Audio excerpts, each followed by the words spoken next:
Hi, everybody. Welcome to another edition of Two Up Front on Brews Sports, presented by Three Lines Pub. I am Baxter Colburn. And I am Simon Provan. A very good Wednesday to you, Simon Provan. Kind of dreary outside today. Very Seattle-like kind of very dreary. Not a fan, personally. Cold, rainy.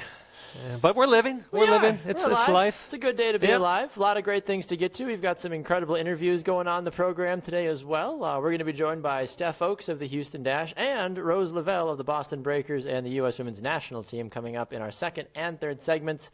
Do not go anywhere during those interviews. They're going to be a lot of fun to get those interviews and insight from those ladies, so definitely stay tuned for that. Of course, a reminder, you can get everything that we do here on Two Up Front, not only on our website, twoupfrontsoccer.com, but of course on brewsportsnet.com. You can find us on our Facebook page, but of course on the Brew Sports Facebook page as well. Yeah, you can also find us on Facebook, Two Up Front in that search bar. You can find us on Twitter as well, at Two Up Front Soccer. And hey, that's also a great way to message us, as a few people have reached out to us, direct messaging through Twitter.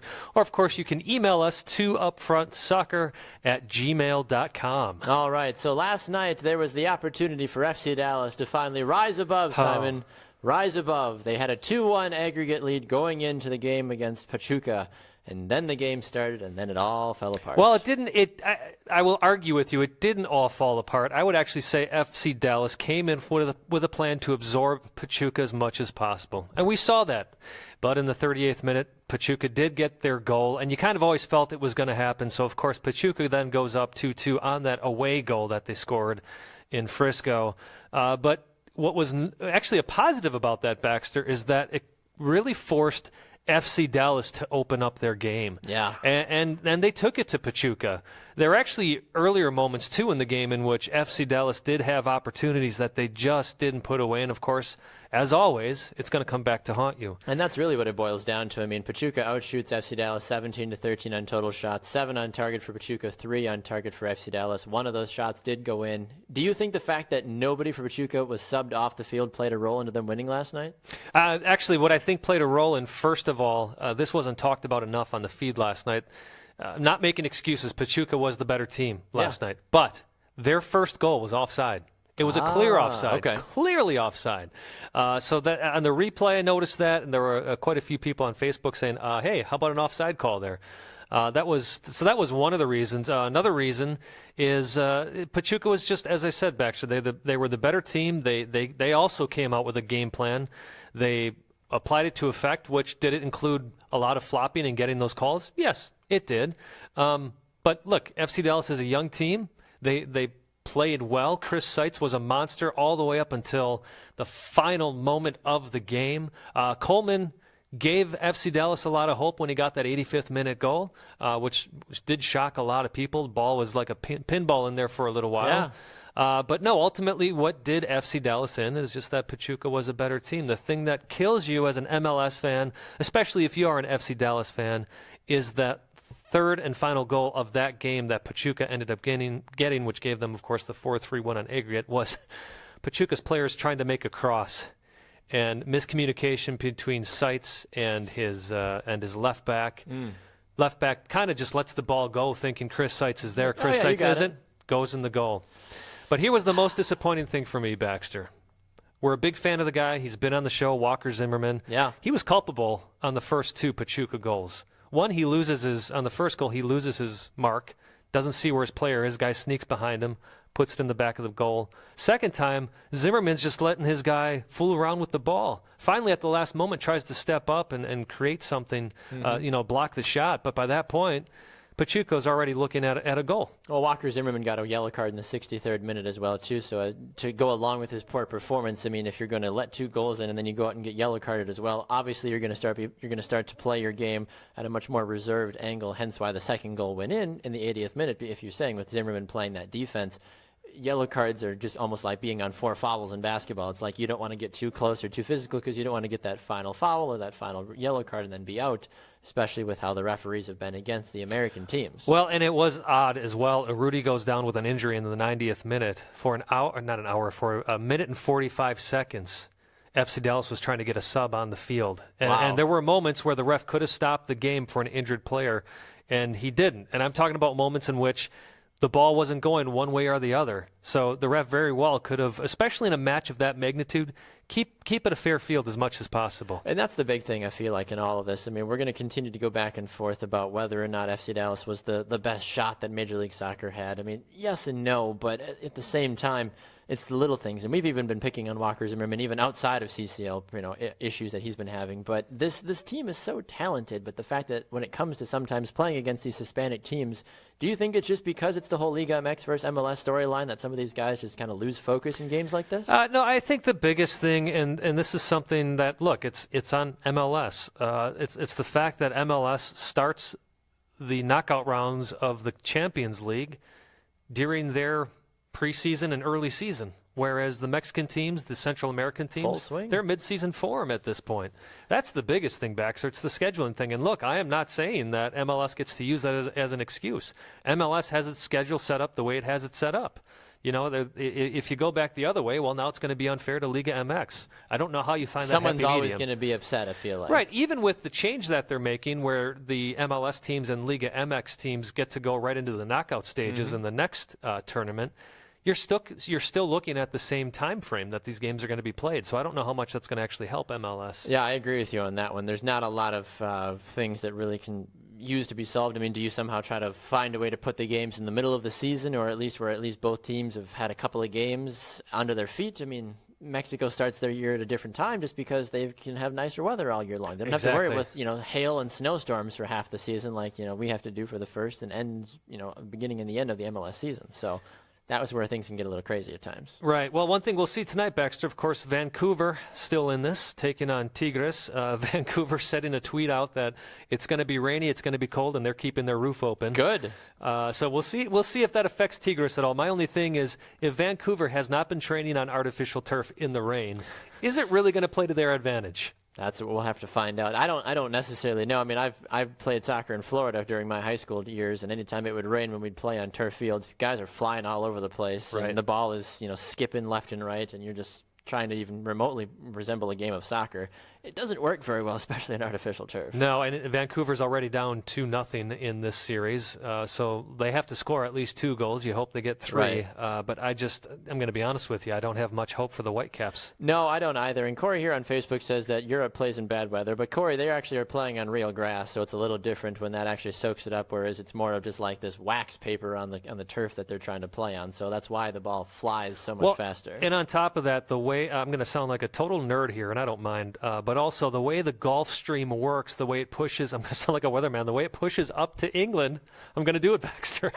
The way it pushes up to England, they don't have as severe weather as we would in Chicago, in Toronto. I feel like you need to be like standing on the monitor here. Right. And be like, should I do that? Here, let's.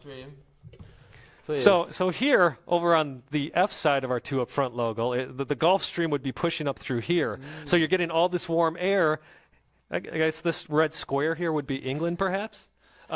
So you get all this warm air coming through. England gets cold. Does it snow once in a while? Yes. They used to postpone games because of frozen fields. But up here in this area where we'd have Chicago, Toronto would be here. Toronto, perhaps. I think, yeah. Even New York and D.C., they're going to be dealing. I mean, can you imagine playing in a foot of snow? Not really. I've done it as a kid for training purposes, but certainly not for competitive matches. Thank you. Can I take a bow for that? Yeah, please. There you go. Getting crazy here on 2 Up Front. If soccer never works for you, you have a career in meteorology, I guess. Well done, Simon. Well done. Yeah, I was thinking that the 2 as well, that could be the jet stream pushing everything up and then over, too. And then you think about there's Mexico down there with that nice microphone where it's always warm and hot. It looks nice down there. I'd like to go be down by there by Mexico. I mean, they don't.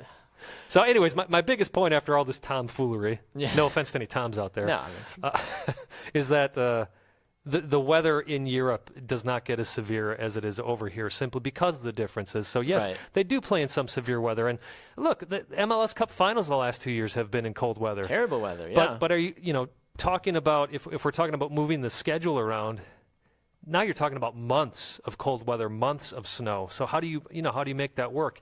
MLS is here to stay, but at this point, I don't know if it's sound enough that you would still have enough people coming out to those northern cities in the winter to continually support their clubs. I just don't know. I'm being honest about that. Yeah, that is definitely the big thing. I mean, that's why MLS Cup for at least a little while was at a designated spot every year. Right. It didn't matter if you had Houston and New England, or whoever, they were playing the games in these designated areas, which was why so many people were fine with that, being like, okay, good, we're actually going to get a good product. But then as soon as Colorado started hosting and Toronto and Columbus, it's like, okay, we really don't know what we're going to get for sort of a weather. Like, but do you pick the 4 or 5 warm cities and like only play the final in Orlando or Houston or Dallas or LA? I mean, it's not really fair to the rest of the league if they want to host, but nobody has like a full-fledged dome. Like Vancouver has BC Place, so I guess you could close the roof there and have the final there, but Toronto's wide open, the Revolution's wide open, I mean, Seattle's wide open. Right.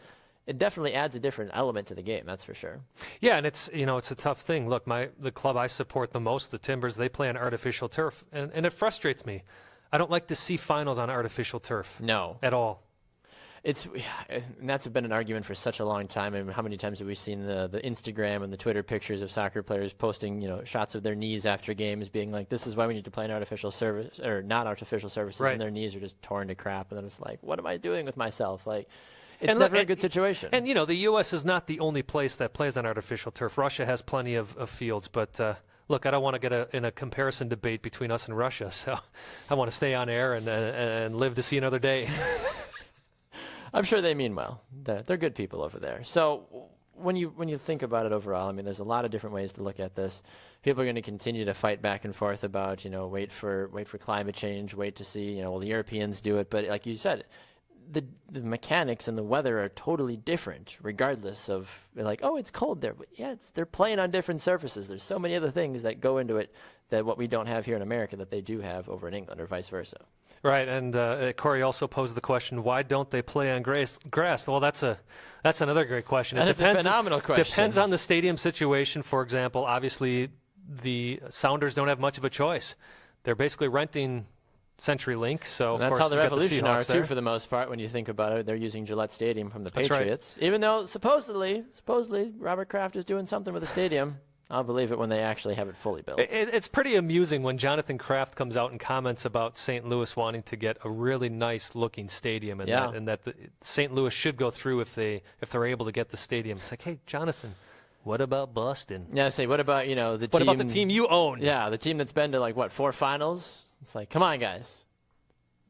It's frustrating. Build your own stadium. Seriously, that way it won't look as bad on TV when you have only 7,000 people in a 60,000 plus stadium. Right, but getting back to Corey's question, it's a different situation in every venue. Usually, it comes down to if it's multi-use. The Timbers are not the only team that play at Providence Park. There's also one of the colleges plays football out there as well, so you're dealing with that. Of course, the weather in the Pacific Northwest, it does rain a lot, but we're at the point, Baxter, where they have the technology to have quick drainage of fields where you could still have real grass out there. Exactly, that is the thing. It's not like we're playing we're not playing in a third world country right now, trying to figure out, what's going on. Like, we just don't have the funds to make this. No, we've got some of the best in the world. Right. Yet we still decide to stick these guys in artificial turf because it's too much work sometimes to maintain a grass field.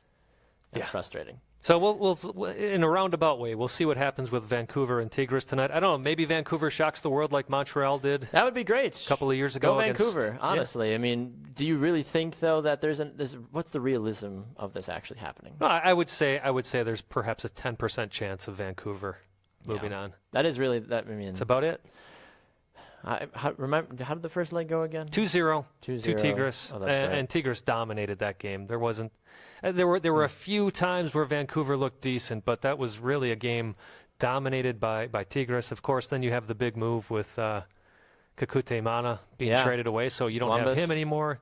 Granted, I know he was used sparingly already the way it was because of his injury issues, but it'll be interesting. Maybe the trick is keeping that roof open and having the rain come down. That is the possibility. I mean, we've seen crazier things. I mean, as we mentioned, Pachuca was down 2-1, and they put 3 goals in. I mean, so FC Dallas, in that regards, understood the negative side of that.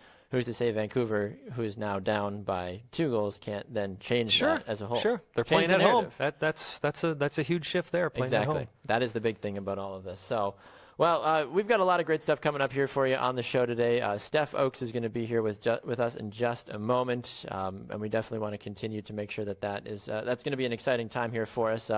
And we do, I believe, actually have Steph Ochs on the phone when we do these interviews live on the air. Sometimes we don't necessarily know if we've got the player or the media director, so let's find out. Do we have Steph or do we have Edgar here going on? We're both on the line. Oh, we're both on the line. Phenomenal. Hi, Edgar and Steph. Phenomenal. Well, we'd love to get the interview rolling if you guys are ready to go for us. Sure. Yeah, for sure. Fantastic. Well, joining us on the shopfutsal.com call-in line now here live on Two Up Front is Steph Ochs of the Houston Dash. A very good day to you, Steph, and welcome to Two Up Front. Thanks for having me. Absolutely. We're excited to have you on the program today, Steph. A very happy NWSL preseason to you. How are things looking down in the great state of Texas? How's the body feeling? How's the team looking? Things are looking good. We just got back from our trip to Portland, and I think it was really good for us. We got some good games in and, saw some stuff that we need to work on, saw some good stuff that we like. So I think overall we're in pretty good shape. Last season, the Houston Dash, very underwhelming, unfortunately, based off of the production, the injuries, Carly Lloyd being in and out, but still some bright spots there towards the end of the season, whether that be Kealia Ohai and the return of Morgan Bryan after the Olympics as well, too. What does this team need to do in 2017 now that all the pieces are basically going to be there to start the season to really hit the ground running right off on opening day?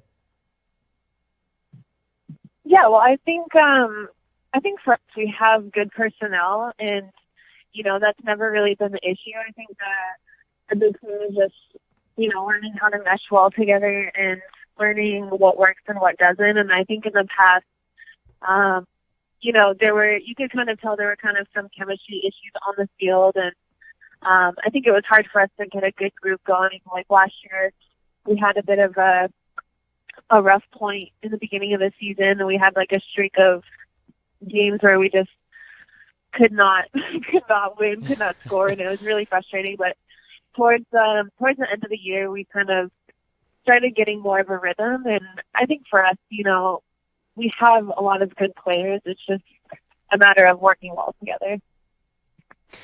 Steph, this is Simon. Once again, thank you for spending time with us here on the shopfutsal.com call-in line on Two Up Front. One of the questions I do have for you is, Baxter had mentioned Carly Lloyd. Of course, Carly playing with Manchester City until June. Is the team set up a little bit better this year, knowing that she won't be there until June? Last year was a little bit of a surprise that she wasn't going to be there, of course, with her injury. This year, she's not going to be there. Do you feel there's more of a plan in place to deal with that? Yeah, well, I think, last year it was hard with a lot of players coming in and out, not just Carly, but with everyone. And, it really takes a lot to have players away from training or gone for a while, and then all of a sudden they come back again. And, it definitely changes things as much as you want to say that it doesn't make a difference. But I think this year it'll be good. And for now, we're not really focusing on the fact that Carly's not here. While I do wish she was here, she's a great player and a great person to be around, I think, we're just kind of dealing with what we have and trying to focus on that right now. And I think when the time comes, if she comes back, then, we'll work her in. But for now, I think we're just more focused on, dealing with the players we have and how we want to set up that way. In your mind, Steph, what is a realistic finish in 2017? This team is built on a lot of young, talented players that are representing their country at the highest level, as well as, of course, playing here in the NWSL. But not only has Houston gone through a little bit of an ebb and flow in the offseason, there's been teams like Boston and Seattle that have been restocking. Washington basically gutted their roster and said, let's see what happens. What can we actually expect from the Dash in 2017 so that way fans can at least start to prep themselves? I mean, obviously no one knows until the season starts, but from what you've seen on and off the field for preseason and the transactions, how are you feeling about what a realistic finish is for the team in 2017? I think realistically for us, we kept a good core of the team, which I think will honestly work to our benefit because, we didn't come into preseason feeling like we had to really get to know all these new faces and deal with that issue. So I think, that will definitely help in our favor. And I think for us, we tried to, in the off season, fill some gaps that we may have had last year. and just like shift things around a bit to get the personnel where we wanted it to be. So I think, definitely in our minds, we want to be a playoff team, and that's kind of what we're shooting for this year. Of course, every team says that going in, and everyone's like, oh, we want to be the number one team. But I think for us, the main goal is just to make it to playoffs, since we haven't done that yet. And so I think for us, that's just the main goal, and that's what we're working towards, because, I think in the past we've had the personnel to do it, but it just hasn't really worked out. So hopefully this year, with the changes we've made and, just the way things have been going at training, I think, we're really focused on that, and everyone is really motivated to do that. Of course, talking about motivation, Steph, you spent some time once again with Canberra United in the W League. How important is it for you to go on these off-season loans and continue to play throughout the summer? Oh, I think it's huge. It's tough though, because it's nice to have an off season and to not play, and give your body that rest. But the way it's set up, it's kind of tough because it's such a long off season that you can only go work out on your own so much. Like, you still, you miss getting those touches on the ball, you miss gameplay and stuff like that. So for me, like, I love going to play in Australia. Excuse me. And I think it's really good just to get games in and, keep playing, because after I finished over there, I came back and I felt fit, and I felt ready to go. And, that's such a good feeling to have going into preseason, instead of, just coming in saying, oh, I run on the treadmill all off season. It's different. And I think it's, to be able to play and do that type of stuff is just huge. And a couple of the other girls have tried to do the same thing, and I think it's super beneficial. And if you saw the league over there this year, it was just like flooded with American players. So I think a lot of people are catching on to that idea, because their season really fits in perfectly with ours, and it's a really nice place to go. So yeah, I think it's overall a pretty good experience to go there. Yeah, and of course I say summer, and I meant the winter. It's rainy and dreary up here in Milwaukee, Steph, so I'm just longing for summer. So I apologize you're just for getting the off-season wrong. Yeah. Steph, looking... I came back really tan, so that was nice. Right, exactly. That's always the best part about it. I'm from Florida, so I understand the longingness for the summer weather. And it is summer in Australia, though, when you're playing there, correct? Technically, I believe that's true. Yes, yeah. Okay. It's a little colder when we get there, but it turns into summer. There you go. So you were technically right. You were just thinking in Australian time, basically. That's what you were thinking of. Steph, one of the other things I'm curious about looking at this roster is the abundance of midfielders and forwards on this team that are incredibly talented. However, the crutch that has been Houston the last couple of seasons has been the inconsistencies on defense. Somebody as yourself that does play defense, along with some of the other talented gals on the team as well, has there been more conversations with Lydia Williams and now Jane Campbell coming in as well, too, to try to get everything kind of put together a little bit more nicely? What exactly is Houston going to do to kind of stop the, pardon the bad pun, but the sieve that has been the Dash's back line, unfortunately, the last couple of seasons? Yeah. I think for us, we really need to get like a good solid back line and kind of stick with it, and I think that I remember like my first 2 years here, I was even playing in the back line for a while, and we would like shift the lineup like every single game almost, and it kind of just gets hard to get a rhythm. And last year I thought, that was part of the issue, especially with players coming in and out from various national team duties and stuff.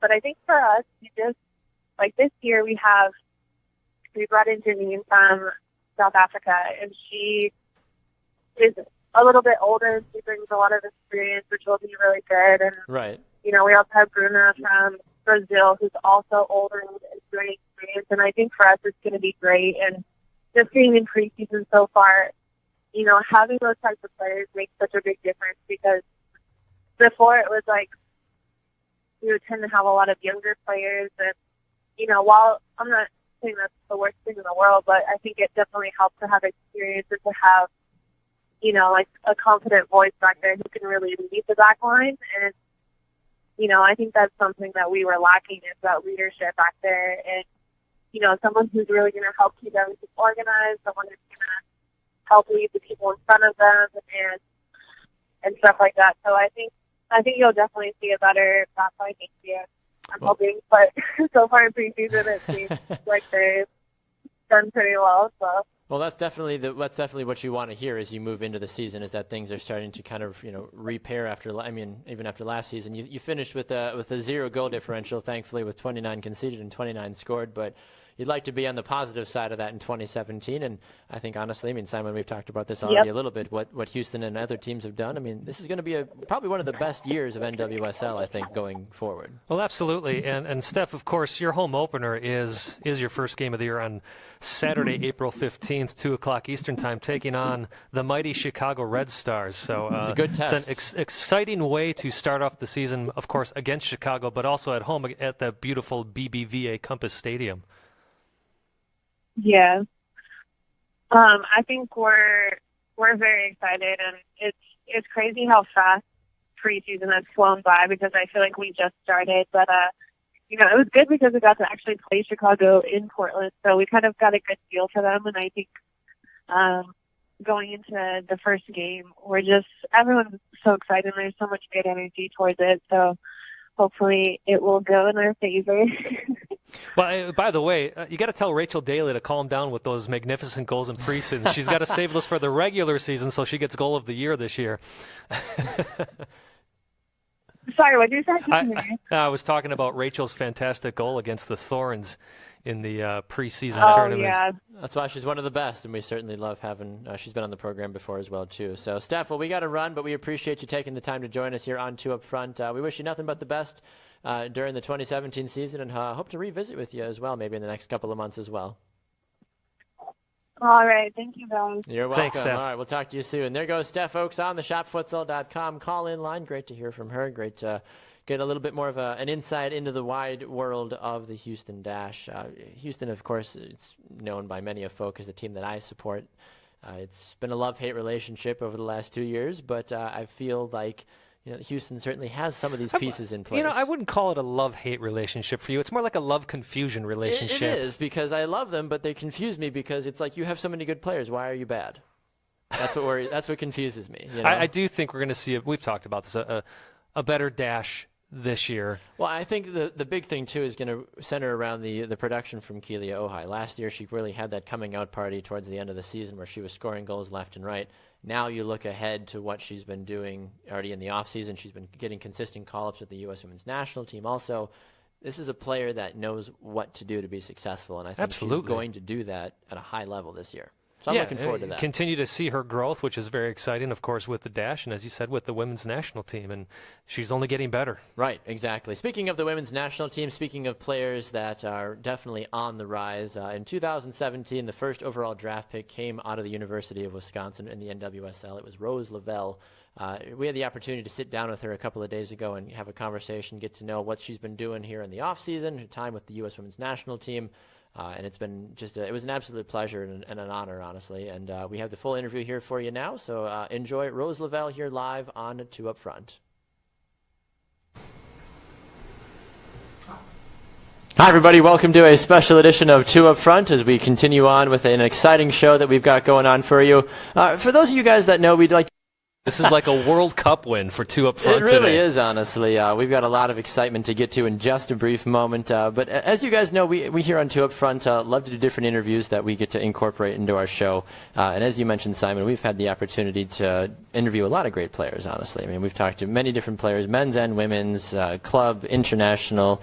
The list goes on and on, honestly, from as young as your daughters to as old as gentlemen like Peter Wilt that have changed the game of soccer in the United States forever, basically. But we've got a very unique and exciting opportunity today to interview Rose Lavelle from the Boston Breakers. She was the #1 overall draft pick in the 2017 NWSL draft. She is also one of the up-and-comers as well for the U.S. women's national team. But more importantly, she's an alumni of the University of Wisconsin-Madison.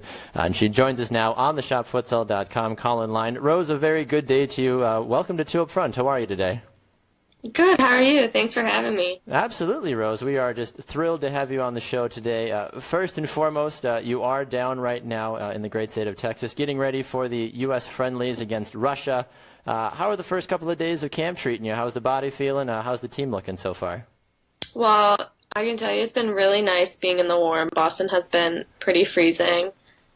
So it's been really nice coming down here and getting away from the cold for a little bit. But the training's been fun. The environment's been awesome. We scrimmaged a boys team last night. And they're super, obviously very athletic, super competitive, and it's always a nice test for us. So that was good. And now just coming into the next couple of days, I think we're just going to focus on the game plan and see where that goes, hopefully get some wins under our belt. Well, Rose, you recently made your debut with the U.S. women's national team. Of course, you had it was in a loss to England 1-0, but you were named Woman of the Match. Played an incredible game, highlight reel after highlight reel for you in that game. I wonder if you could take us through what that debut was like for you. Well, there were definitely a lot of nerves. Regardless of who we were playing, there were going to be nerves, but I think especially playing a team like England who's so good and they have such great players that made it 10 times more nerve-wracking. Definitely my first couple touches, I think you could tell I was nervous, but after the first couple minutes, I think I found my rhythm. When you look at the way you play the game, Rose, the first thing that I noticed, and I'm sure a lot of folks noticed, maybe that weren't used to seeing you play for Wisconsin or the younger youth teams, is that the fact that you are a natural fast player. You run incredibly fast on and off the ball, but you have just an incredibly talented touch as well when you actually have the ball at your feet. Some people liken it to the speed that Cristiano Ronaldo has when he runs down the wings as well, too, just because of the fact that you have that breakaway speed, but also that incredible touch as well. Do you value that as the most important part of your style of game, or what do you think is the most important style of your game that makes you so successful? Well, thanks. That was really complimentary, but yeah, I guess I like to dribble. I would consider myself more of a technical player. I think growing up I was pretty tiny, so I had to find ways that I could get out of situations without getting bumped off the ball, and I think that has kind of helped me growing up and getting to this level. Rose, you're taking on Russia Thursday, April 6th and Sunday, April 9th. Of course, first game in Frisco, down there near the Dallas area, and then the second game at BBVA Stadium in Houston, which is a beautiful stadium. Yeah. Curious if Coach has talked to you at all about the game plan, how she may use you. Are you going to be in both games, rest for one? Curious about your thoughts on that. I have not heard, but whatever the game plan is, whatever she has in mind for me, I'll be ready for it. How much does being able to play with some of the veterans on the squad, especially in that midfield and attacking forward position like you do from time to time, how much have you learned from some of the veterans, the household names, the Carly Lloyds, the Megan Rapinos, Alex Morgans, Crystal Dunn even? I know she's young, but she's also accomplished a lot in her early career. What have been some of the big things that those ladies have shared with you to help you feel a little bit more at home at the national team and just a professional soccer player as a whole? Yeah, being able to come into so many camps has been awesome, and I've learned so much from them. A lot of it has come off the field, too. I think watching Carly and how professional she is, she's always taking care of her body and staying on top of recovery stuff. Same with Allie Long and all of those guys. And I think, obviously, if you want to stay at this level, you have to take care of your body. And I think that's one of the biggest things I've learned being in this environment. And then I would say also just the competitiveness they bring every training. It's a whole nother level here, and obviously if you want to stay at this level, you have to come into every practice and be ready to compete and fight for a position. So I think just seeing that while they train and kind of bringing that into my own game when I'm in training too, I've definitely taken that from them. Speaking of a competitive atmosphere, you're going to be down, or you're with the Boston Breakers, as Baxter had said, #1 overall draft pick in the NWSL. Boston, terribly excited to have you. I'm curious the difference between training with the national team, where you are learning from those leaders around you, and then being with Boston, who had a big turnover in the offseason. I wonder if perhaps you see yourself as a leader already with the Boston Breakers. Well, they obviously have a lot of new players, but they still have some veteran players who are good players and great leaders, and I'm willing to play a leadership role on the team, but I also think there's still there are a lot of players with experience on that team who can fulfill that role too.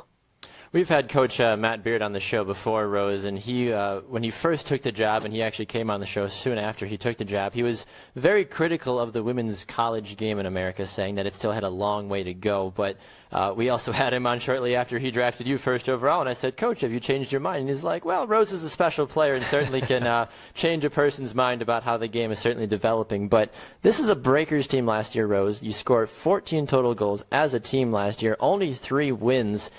Is Boston going to finally dig itself out of the depths of the NWSL? Because as well as Boston has gotten good, a lot of the rest of the teams also stocked up this offseason as well, too. So is Boston going to be able to get over some of those, teams like FC Kansas City that got Sydney Leroux and Amy Rodriguez back, and some of those other talented clubs that were towards the bottom last year?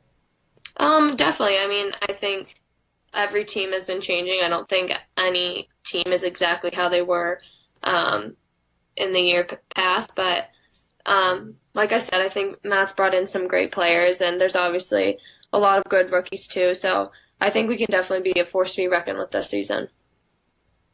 All right, Rose, I do have to ask you, I've got a brother who went to UW, actually won a championship with the men's team back in 1995. Not to age myself at all. I was 3. But you are the first #1 draft pick out of all the athletes ever to go through the storied Wisconsin sports program. I'm curious what an honor that is to you. Yeah, I was a little surprised when I found that out. I think obviously Wisconsin has such great athletics and has such a tradition with athletics, so I was a little surprised, but I know I won't be the last. I'm sure there are going to be a lot of great athletes that come through Wisconsin, and somebody will be able to share the same honor. Well, one thing I do have to ask you about, Rose, we talked a bit off air about this, so just want everybody to know I got the okay to ask about this. So one of the guys that I coach with over at the club that I'm at, you actually roomed with his daughter, Peyton, at UW. And I understand that there's a unique goal celebration that they're at least pushing for you to bring to the NWSL. I wonder if you could tell us about it. Maybe I can do the visuals for you. I don't know. We'll see how this works out. Yeah, it's a very Wisconsin celebration. As you'll see, the parents are really trying to push for me to make this my new goal celebration. They call it Milk It. So you smack your hands together, go like this, and this is supposed to be the cow udders, and then somebody milks the cow udders. If it makes it any consolation, we were doing it as well while you were doing it. So I mean, so people didn't see. Yeah, we got the udders, and then there you go. There we go. Simon and I just celebrated a goal on our end here, so I think it's already catching on. I can already see people making T-shirts. I mean, It's catchy, isn't it? I feel like it is. I mean, especially, I think that would be the best to celebrate, like, your first national team goal, and that people would be like, wait a minute, who is this girl from Wisconsin doing this udders thing? The Russians would be like, I'm sorry, what did you just do? Like, I mean, that would be certainly a way to make a statement, that's for sure, right off the bat, Rose. One of the last things we need to ask you about, Rose, which a lot of people are just on the edge of their seats to know, is how's your bulldog? How's Wilma? I love when people ask me about her. I just FaceTimed her today, and she's doing really good. A little hungry. She was waiting for her lunch, but she is so great. I haven't seen her in a while, so I really miss her. We have a picture up on our screen right now of your bulldog. So in the soccer jersey and the red sunglasses here, just an iconic picture of Wilma. How important has Wilma been to your success on the field, Rose? She's just the best. She's been I mean, she's a dog, so there's only so much you can do. But the passion you speak about her, though, you really can tell that there's a true relationship there, though. No, I mean, it's always so awesome whenever I have a bad day. Obviously, I don't see her as much, but whenever I have a bad day, if I FaceTime her, if I go home and I get to snuggle her a little, she always cheers me up. She is just the best thing in the world. Yeah, that's what dogs are for. That's They exactly don't right. talk back to you. They sit there. And they can sense when you're having a bad day. I've got two myself. They come right up to you and snuggle with you. Very, very cute dog, by the way, Rose. Yes. That's the first time I've seen a picture of her. So Thank you adorable. so much. That is so flattering. Well, Rose, this has been an absolute honor and a pleasure on our end to get the opportunity to catch up with you. We wish you absolutely nothing but the best, not only with the national team, but also with the Breakers this upcoming season as well. And we look to hopefully have you back on the show here in the next couple of months, and wish you all the best as well, too, in your upcoming career as well. Yeah, well, thank you guys so much for having me. Absolutely, Rose. We'll talk to you soon, so thank you again for joining us here on Two Up Front today. Yeah, thanks, Rose. Thanks, guys. All right, there goes Rose Lavelle on the shopfutsal.com call-in line. A very special interview here on Two Up Front. We like to do these here on our show page. Remember, here on Wednesdays, you can catch us on Brews Sports. For those of you that are watching this here on Wednesday, we've got more of a show sticking up, so hang tight. We're going to be back with more on this. He's Simon Provan. I'm Baxter Colburn. Thanks so much for watching. We'll see you guys next time on Two Up Front on Brews Sports. Have a great rest of your day, everyone. And wardrobe change. That's how it happens. That's how fast I am. I'm that fast. And of course, I'm giving the weather report here in that whole interview in the background. You were. As we were on break here. I know. I think that the people of England know now what to expect. Like, if you look here, Chelsea, they're going to take over the Premier League, and then Tottenham is going to fall. It's very obvious. Oh, The bringing up the Nor'easter. Premier League. Everton. Breaking my heart. First of all, losing to Liverpool 3-1. Lukaku disappears in perhaps their most important game of the year. Yep. Basically, Liverpool seals their fate. They're going to Europe, I think. Everton, probably not. They had a slim chance, but then Everton draws with Manchester United yesterday with a 93rd minute PK goal by Can't let that in. Zlatan. Can't let that in. So, breaking my heart there. Anyways. Sad. Well, some phenomenal interviews, honestly. Great to hear from Rose Lavelle, just an absolute sweetheart. And I truly believe that she needs to do that, the milk it celebration when she scores against Russia. I mean, I think that would be absolutely phenomenal. I think it would be even better if she ran over to Jill Ellis, and Jill Ellis would be like, yeah. I'd love to see what the commentators would be saying of what is going this on right celebration? now? I don't know what's going on. I could see Rob Stone or Arlo White being like, what? I mean, well, she appears to be milking a cow. I don't know what's going on. If she was well, if it was just minor league soccer, to have a cow stationed somewhere and then to run over fast, you're like, I got a cow. That would be amazing. That'd be the most Wisconsin thing ever. Yes. And then she would put a cheese head on. Yes. Yes. And you know what though too, Baxter, it was great to have somebody on from the Houston Dash, but it's because it's been quite a while since we've had a Dash player on. Of course, part of that is the NWSL being in their off season, but busy time. It was great to get back to having Houston represented on Two Up Front. Absolutely. I mean, it was good to hear from Steph Ochs. We're almost done with our Houston Dash bingo card. We've gotten a vast majority of the players from them. Got to work on Carly and Morgan and a couple of those others, but definitely a lot. Well, of as fun we talk with about, we tend to get players going on the way up, so maybe we'll get them coming on the way down at some point. Hopefully. I don't know. We'll Between see. Carly and Morgan, that would definitely be the best thing possible if it works out. But definitely been a great show so far. Remember to keep those comments coming. Hit that share button as well, too. I know people were asking some great questions earlier on. I think we've got a couple more as well, too, I wanted to reference quickly. But today has also been a huge day for women's soccer, Simon, in the sense that the CBAs for the women's national team have officially been settled to an extent, I think might be the best way to say it. Settled. That's the best way to say it. It's come to an agreement. I don't know if it's officially been ratified, but the U.S. Soccer and the Women's Players Union basically have come to an agreement. The court case for the gender inequality on pay is still alive and apparently well, and we should know the results of that at some point within the next 6 months, from what I understand.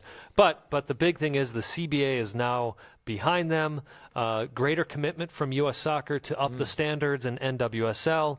Also a recommitment to pay NWSL players salaries that are allocated players. But along with that, this is new, Baxter. Players are then expected to commit to the NWSL. Which I think is the absolute best thing that could possibly come out of this. I get it. Yes, of course, you want the money. You want to make sure that these ladies are well taken care of. But the fact that what you just said, that the players have to show that commitment to the league is crucial. No more Kelly O'Hara's leaving. No more Alex Morgan's or Carly Lloyd's. Crystal Dunn was a full transfer, so that I can't be mad about that. Right, but right. these 5 to 6 month loan stints with a club in Europe, it's not going to happen anymore, hopefully. It doesn't sound like it. Or what it does, maybe the unintended consequences, you have more of these players doing full seasons overseas. Full season loans or full season transfers. Like just go Exactly. for a season, Right. and then we'll talk to you next year. Or you finish up your contract with the NWSL and then head over to. So there's things in there. There's details we don't know all the stickiness about, but definitely seems to be a good meeting of minds. And there are other positive things that it's good to see that U.S. Soccer did do with their final agreement. For example, better conditions for women who are Right. pregnant and still playing the game, better conditions on the road when you're playing with the U.S. women's national team. But the thing I love most hearing about is how U.S. Soccer is going to focus on upping the standards for the entire NWSL because that affects your superstar players down to your developmental players on that roster. Which is ultimately the biggest thing when you really break it down. So I think that this has been a win overall for the collective bargaining agreements. I mean, yes, there might be still little things that certain people will be like, well, they should have done this, though, or should have done that. But this is a huge step forward for everybody involved. So I think you have nothing but excitement moving forward now for not only women's soccer as a whole, but there's also women's hockey as well, too, that was actually dealing with this for a while as well. But they both have been able to ratify their issues with Team USA or the U.S. Federation as a whole. And it's interesting. I was reading this from Grant Wall. The U.S. women's soccer team, the man that they fired just a few months ago, who was part of this agreement, or who was trying to work out a CBA with U.S. Soccer, he's actually the gentleman responsible for getting the U.S. women's national hockey team stuff done. So it's like, if you don't want me, I'll go to a different sport. Right. And it seemed to work out just fine for them. But it's great to hear it's working out for everybody. Exactly. That is absolutely right about that. All right, let's move into our MLS predictions here for the upcoming week of action. They are brought to you by Red Lion Pub here in Milwaukee. Go check them out. They're the sister of Three Lions Pub, our presenting sponsor here on Two Up Front. They do phenomenal food, phenomenal drinks. Great place to go watch a game of footy as well. Phenomenal atmosphere. And don't forget, you can play rooftop soccer pool. Yes, we've played which we've before. done. It's a lot of fun. You got a great view of the river down there, too. I Exactly. think it's definitely worth the trip if you are here in the great state of Wisconsin, the great city of Milwaukee as well. All right, predictions time. Well, last week, our interns weren't fast enough to get us our results, so we don't officially know where we stand No, right but I now. think it's pretty bad for both of us last week. Pretty positive, yeah. If you look at the results from last week, Baxter, not a single road team won. Which is Not kind a of single which is home kinda team crazy. lost. Every home team either won or drew. Insane. The only games that really stick out to me, and I told you this a couple of days ago, I was really upset with Luis Robles and the fact that he just didn't feel like playing goalie against Eric Cubo Torres, and he of course was named Player of the Week by MLS, which is great now. But I mean, when you score 3 goals that the goalie should have stopped all 3 times, in my mind takes away from that a little bit. But Houston, a statement, another big win, 4-1 against the Red Bulls. Houston seems to be legit right now, Simon, and that should start to terrify some of those Western Conference teams. Well, and in fact, they've got a game in hand against Portland, so they could be sitting in the Supporter Shield lead by the end of this. Well, I guess Portland plays as well, but nevertheless, they could still be sitting in the Supporter Shield top of the table by the end of this weekend. Doesn't surprise me, Baxter.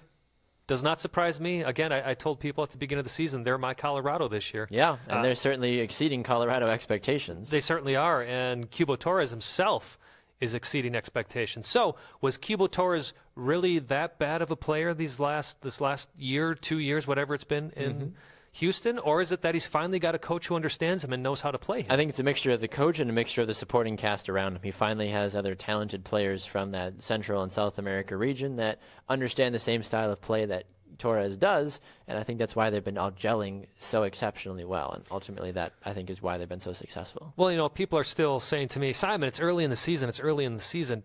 You can only say that for so long. Right. We're at what point do you 5 games At what in. point do you finally say, they keep scoring 3 and 4 goals a game against good opponents? They must be good. They must be good. Luis Robles isn't some wreck goalkeeper. He's a good goalie. Absolutely. Now, if you're Nick Rimando and you got 4 goals scored against you from Minnesota over the weekend, then that's a whole nother conversation. I mean, I don't want to give, because we know we got to make our predictions here, but come on, really, Real Salt Lake? You had one job. Don't lose to literally the worst team in the entire league. And you did. You let them score 4 goals on you. That's just embarrassing. I think if I heard right, Baxter, I believe Pecky didn't coach this game yet. I think he was sitting in the stands for this one. Okay. Because I think he Did they have wanted a manager another at week. all? And I could have heard this wrong, but I think I heard on another show that's what happened. I'm Okay. not gonna lie to the viewers. He's probably I didn't get a sitting there chance at to home watch the going game, like, but like, hey, glad I missed that. congratulations to Minnesota United, though. First win. Christian Ramirez, still a very scary player, and Kevin Molino as well, too. So the pieces are there on the offensive side, but the defense still has a lot of work to go. Well, and I think that's what we saw with RSL. I mean, their defense was not very good in this game, obviously. Right. Give up 4 goals. Terrifying. All right, prediction time. Vancouver versus Tigres tonight. Tigres got a 2-0 aggregate lead going into this one. Tigres is going to take the game for me. Vancouver, I mean, yes, it's kind of like, help me, Obi-Wan, you're my only hope, but it's help me, Vancouver. It's just not going to happen. Here's what I'm going to go with. I'm going to go with Tigres is actually going to sit back quite a bit. I think Vancouver maybe wins the game 1-0, 2-1, but they lose on aggregate. Yeah, I can see that. That makes a lot of sense. Tigres is going to score probably early, and then Vancouver is going to try to play catch-up, I think, the rest of the way, and might get a goal or two and make it interesting. Or Vancouver might score right off the bat, but then Tigres is going to finally put that final nail in the coffin somewhere in the 60 to 70th minute range, I think. Yeah, I could see that. Galaxy Montreal Friday night. Neither team really knows who they are. They're both a shell of themselves. Zlatan rumored to go to the Galaxy over the summer. Maybe. Don't read too much into that. I don't want any of these teams to win. They're both terrible right now, but... Well, the thing for me is both of these teams are dealing with significant injuries. Robbie Rogers is still out. Sebastian Lletget is still out. Of course, on the flip side, looks like Piatti still may be out. This is a toss-up, but I think I'm going to give this one to L.A. just because I was just about to feel say, like they're due for a L.A. win. is probably the route I want to go as well, too, honestly, just based off of the general talent that still is hanging around, honestly. So, L.A. for both of us. All right, then you also look over at the games taking place over the weekend. There's some fun ones there hanging around.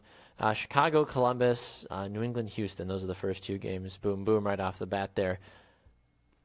Listen, New England, we have this conversation every week. It's just not going to happen. Yes, I'm surprised how well you did against Portland, but you're now going up against a team that arguably is even better than Portland. And you've had awful history against the Dynamo. I don't care if they've been a better team on paper or not. The Houston Dynamo are going to do terrible, terrible things to the Revolution defense this week. I agree with you, Baxter. I don't see New England winning this game. Their offense is starting to click. Defensively, they're doing okay, but Dynamo are so hot right now. And in that game that New England had against Portland, it took them into the 85th minute or so in order to tie things up. Yeah. And they didn't have many opportunities that game. No, and the goal that Valeri scored, too, was a poor clearance defensively, too. I mean, you don't head the ball back into the middle with the most dynamic player in the league sitting there being like, oh, well, and not only that, I mean, granted, I love the goal, of course. Yeah, of course. I mean, it's already a candidate for goal of the year. Do I think it'll win? No. But to leave Diego Valeri all alone, unmarked in the box. Unmarked. That Pretty says sure a lot that's about like your defense. rule number 1 for playing Portland is don't leave Diego Valeri unmarked. Makes sense to me. So I go with Houston as well. Same here. Chicago, Columbus, this is actually a tough call. It is. This is with the way both these teams are playing, this could end up being quite the rivalry. I agree. In the East, Baxter. Schweinsteiger, of course, getting his goal in his debut, which everybody said he wouldn't do. But I think Columbus is playing so well right now. That's I'm exactly actually who going I'm to sitting take on. the Crew. Yeah, I've been sitting on the Crew as well, too. I mean, this new transfer with Kikutimane coming in as well, too. I want to see how he starts to assimilate into the team right now, but Columbus has just really been a surprise for me this season. This is the Columbus Crew that people thought was going to be good last year, especially after how well they did, going to MLS Cup 2 years ago. Now then they fell into the basement. Now they're back again. And isn't it interesting that Columbus and Portland both make it to MLS Cup 2 years ago. Then they don't make the playoffs last year. And now they're tied on Supporters Shield points. Now they're both shooting back up again. Yeah. With arguably Columbus without their best player in Kai Kamara at the time. No longer on the roster. And they've been able to prove that they didn't need him. Which ended up being, a great move. Exactly. DC United, NYCFC, Philly, and Portland. 2 fun games. Boy, DC is just looking horrible. They did win last week, though. That's right. They did get a 2-1 victory. But NYCFC also won last week. Somebody's suspended, though, aren't they? Sarvas. Yes. Sarvas is suspended. I'm going to take a draw on this one, honestly, because I don't know what to... I'm going to take New York City. Okie doke. That's who you took last week, and I believe they won their game rather handily, so good for them. Philly, Portland. Listen, Philly, same conversation like I had with the Revs. No one likes you. You have a lot to prove. Portland's going to run all over you, even if the game is in Philly. I like that call. Okay. There we go. That expert analysis. You heard it here first on 2 Up Front. Moving forward, TFC Atlanta. That'll be a fun game. And then FC Dallas, Minnesota. Yeah, I'm still going to take Toronto in this game. Joseph Martinez still out for Atlanta United. That's a big loss for them. A lot of their goal scoring comes through him. Yeah. Toronto still has Josie Altidore, of course, Michael Bradley, la-da-da-da-da. I'm going with Toronto in this one, Baxter. Yeah, I'm going to have to agree with you, honestly. I mean, Joseph Martinez plays a huge part for what Atlanta has been doing this season. Plus, Atlanta has to go on the road into Toronto. Atlanta, the warm climate team going into the bitter cold of Great TFC point. Currently. I think TFC is going to ultimately control the possession, control the weather, and win the game at the end of the day. FC Dallas and Minnesota United, this is a flash in the pan, right? We're not going to be sitting here saying Minnesota United's going to win. And FC No, Dallas... I think FC Dallas is going to be – it's going to go one of two ways. FC Dallas is going to be so angry about giving up that goal 12 goals in against the 93rd United. minute that, yeah, they're going to come out angry and destroy Minnesota United. Or, I don't think there's going to be any in between, Baxter, or they're going to be so devastated and emotionally drained from that game against Pachuca that they come out completely flat and get destroyed by Minnesota. But I'm going to go with FC Dallas. I was going to say, one. Mike, but you're probably still sticking with FC Dallas, Yes. which is where I'm Yes. headed as well, too. Looking across here, RSL versus Vancouver, San Jose, Seattle. Now, this is kind of where you can maybe go back and forth. RSL and Vancouver have been a little all over the place recently. Do you put any stock in them, especially losing to Minnesota last week?